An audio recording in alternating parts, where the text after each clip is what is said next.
তিন কারণে মনে করা হচ্ছে নেতানিয়াহু আর নেই।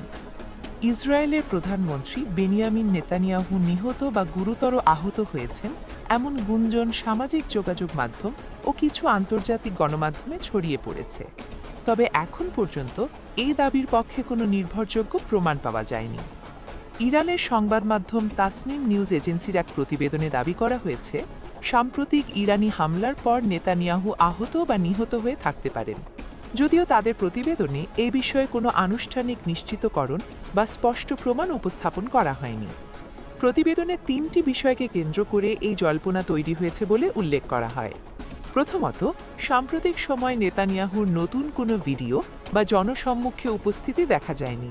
দ্বিতীয়ত, তার বাসভবনের আশপাশে নিরাপত্তা ব্যবস্থা আরও জোরদার করা হয়েছে। তৃতীয়ত, কয়েকটি নির্ধারিত কূটনীতিক সফর স্থগিত করা হয়েছে।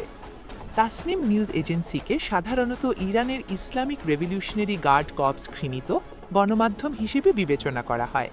যুক্তরাষ্ট্রের ট্রেজারি বিভাগও এই সংবাদ মাধ্যমকে আইআরজিসি সংশ্লিষ্ট হিসেবে তালিকাভুক্ত করেছে।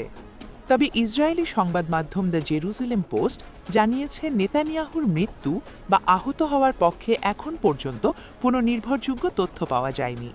তাদের মতে, চলমান যুদ্ধ বা নিরাপত্তাজনিত পরিস্থিতিতে অনেক সময় শীর্ষ নেতাদের জনসম্মুখে উপস্থিতি সীমিত রাখা হয়। এদিকে সরকারি সূত্রের বরাতে প্রতিবেদনে বলা হয়েছে, গত ৭ মার্চ নেতানিয়াহুর কার্যালয় থেকে একটি সরকারি বিবৃতি প্রকাশ করা হয়।